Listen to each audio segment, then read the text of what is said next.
नमस्कार, मी शंकर चौधरी आपल्या विविध यूट्यूब चॅनलमध्ये आपलं स्वागत करीत आहे. मित्रांनो, बटाट्याचा व्हिडिओ याआधी आपण पहिला टाकलेला आहे. तो लागवडीचा व्हिडिओ होता. लागवड कशी करावी, कशा प्रकारे केल्या जाते आणि खत कोणतं टाकावं, सुरुवातीला भेसळ डोस म्हणून, आणि त्यानंतर ते बटाटे झाकावे कसे ते आपण बैलांच्या सहाय्याने झाकले. हा तुम्ही व्हिडिओ बघितलाच असाल. आत्ताचा हा व्हिडिओ सेकंड व्हिडिओ तुमच्या भेटीला येत आहे. तर तो व्हिडिओ अशा प्रकारचा आहे की आता बटाट्याला 2 महिने झालेत. तर ह्या बटाट्याला सध्या 2 महिने झालेत आणि बटाट्याला सध्या बटाटे पण लागलेत. तर सेकंड व्हिडिओ हा दुसरा व्हिडिओ काढण्याचं कारणच हे की आता 2 महिन्याचे बटाटे झालेत. तर आम्ही लागवडीनंतर याला काय काय केलं. तर मित्रांनो, लागवडीनंतर हा माझा भाऊ आहे सचिन. तर आम्ही दोघांनी मिळून सचिनच्याच वावरामध्ये मी बटाटे केले, आम्ही दोघांनी मिळून केले. तर सचिन, आपण बटाटे लागवडीच्या नंतर आपण पहिली फवारणी मला वाटतं तणनाशक मारली.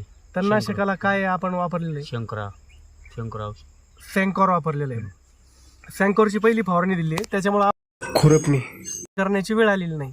त्याच्यानंतर आम्ही एक बुरशी आणि आणखीन काय वापरलं होतं आपण, आणि ते तुडतुडे, पांढरे तुडतुडे आणि हिरवे तुडतुडे याच्यासाठी एक फवारा घेतलेला आहे. त्याचं नाव निश्चित आठवत नाही, पण मी निश्चितच तुम्हाला खाली डिस्क्रिप्शनमध्ये त्याचं मी सांगेल.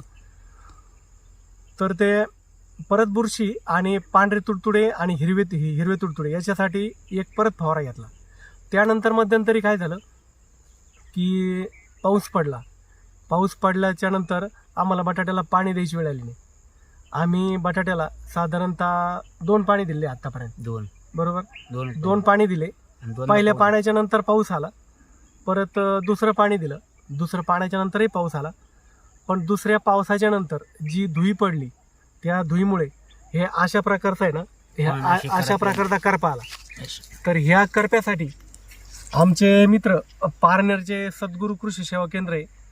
तर त्यांच्या सांगण्यानुसार आम्ही कॅरेट हे जे औषध आहे, तर ते औषध मारलं. खूप प्रभावी औषध आहे आणि त्याच्यामुळे बघा बुरशीला अटकाव झाला आणि आता नवीन चांगल्या प्रकारचे कोंब आलेत. आता ह्या बटाट्याचा कालावधी साधारणतः 2 महिने झाले. फार तर अजून 1 महिना, 15 दिवस ते 3 वार, जास्तीत जास्त लागला तर 1 महिना लागू शकतो. कारण हे याचा पाला पूर्ण सुकल्याशिवाय बटाटे काढता येत नाही. आणि मग तर ते कॅरेट मारल्यानंतर पूर्ण करपा गेला. आणि आजचा जो फवारा मारलेला आहे आम्ही, तर आजचा फवारा हा आम्ही 05234च मारणार होतो, पण त्याच्याऐवजी एक लेटेस्ट आलेलं आहे पोटॅगो म्हणून. तर ते पोटॅगो न्यूट्रिशन औषध आहे आणि त्या पोटॅगो बरोबरच आम्ही तुडतुडे पण झाले होते. तुडतुडेसाठी आणि ते पोटॅगो आणि त्याच्यात एक उलाला म्हणून एक औषध आहे, ते पण मारलं. त्याच्यामुळं तुडतुडे हा प्रकार अजिबात बिलकुल नाही राहिला. तुडतुडे पण गेले. आणि जे पोटॅगो आहे, जे मायक्रोन्यूट्रिन म्हणतो, तर ते पोटॅगो आम्ही मारलेलं आहे. त्या उलालाच्या बरोबर एक 500 ग्रॅमची पुडी होती, त्याच्यातली अर्धी 250 ग्रॅम आधी वापरली आणि नंतर कृषी सेवा केंद्राच्या सल्ल्याने ती उरलेली अर्धी पुडी ते म्हणे नंतर त्याचा फवारणी द्या. आता ही आम्ही आज याला फवारणी दिली आहे आणि याच्यानंतर आता कुठलीच फवारणी वगैरे द्यायची नाही आहे. आणि 2 महिने झालेत साधारणतः. तर 2 महिन्याच्या यानी तर सध्या अशा प्रकारचे बटाट्याची साईज झाली आणि रान पण उलायला लागले. आता रान उलायला लागले म्हणजे अजून साधारणतः 15 दिवस ते 3 वार. तर हे आम्ही उकरले. तर हे पण तुम्हाला दाखवतो आम्ही बटाटे कशी लागले.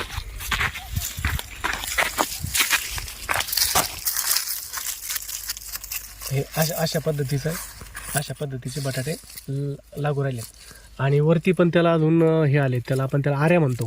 हे आऱ्या प्रकारचे आले आहेत अजून. बटाट्याची साईज अशी व्हायला लागली.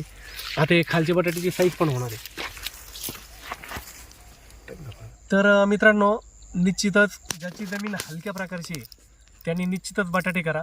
शेतकऱ्याला एक खूप चांगलं फायदेशीर नफा देणारं पीक आहे आणि खर्च कमी लागतो. याला खुरपणी बिलकुल लागत नाही. अर्ध्या एकराला 5 क्विंटल बेणं लागतं. 5 क्विंटल बेण्यामध्ये अर्धा एकरची लागवड होते. खुरपणी द्यावं लागत नाही. खुरपणीसाठी आपण त्याला तणनाशक मिळतं आणि तुमच्या गरजेप्रमाणे, पिकाच्या गरजेप्रमाणे जर खत वापरलं तर 8-10 हजार रुपयात खत होऊन जातं. फवारणी लागते याला, पण फक्त ह्या बटाटा पिकाला करपा हाच प्रमुख रोग आहे. करपा सोडला तर बाकीचे पांढरे तुडतुडे आणि हिरवे तुडतुडे हे याच्यामध्ये असतात. पण याला घाबरायचं कारण नाही. याला कृषी सेवा केंद्रामध्ये बी मिळतात आणि ती फवारणी केल्यानंतर 2-3 दिवसात ते पांढरे तुडतुडे आणि हिरवे तुडतुडे अजिबात राहतच नाहीत, एकदम नाहीसे होतात. तर मित्रांनो, हे एक आणि पाणी खूप कमी लागतं. विशेषतः बटाट्याला 4 ते 5 पाणी लागतात. बटाट्यासाठी 4 ते 5 पाणी लागतात. अगदी कमी पाण्यात येणारं पीक आहे. आणि बटाटा ही जी भाजी ही अशा प्रकारची भाजी की समजा ढोबळी मिरची 10 लोक बाजारात गेले तर 5 लोक घेऊ शकतात, 5 लोक घेणार नाही. पण बटाटा ही भाजी अशी की ती सगळ्यांनाच घ्यावं लागते आणि 2 आठवडे टिकण्यासारखी भाजी. विशेषतः ही हॉटेलिंगमध्ये घरोघरी कुटुंबाला लागते, वेपारसाठी लागते. बटाटा हे प्रमुख पीक सगळीकडे चालतं. म्हणून मित्रांनो, याला 10 रुपये, 12 रुपये, 15-20 रुपयापर्यंत पण मार्केट मिळू शकतं. आणि निश्चितच आपल्या शेतकऱ्याने नवीन प्रयोग म्हणून बटाटा पीक घ्यायला काही हरकत नाही, अशी मी आपणास विनंती करतो. आणि यानंतर आपला तिसरा व्हिडिओ आहे, जो सगळ्यात महत्त्वाचा आपल्या शेतकरी बांधवांसाठी. तिसरा व्हिडिओ, बटाट्याची काढणी कशी केली जाते, मग ती बैलाच्या साह्याने केली जाते की ट्रॅक्टरच्या साह्याने केली जाते. तर हा तिसरा व्हिडिओ आपण लवकरच घेऊन येत आहोत. आणि ह्या चॅनलला, आपल्या विविध यूट्यूब चॅनलला आपण नवीन असाल तर नक्की लाईक, शेअर आणि सबस्क्राईब करायला विसरू नका. आणि बेल आयकॉन दाबायला विसरू नका, जेणेकरून तुम्हाला पुढचा व्हिडिओ, नवनवीन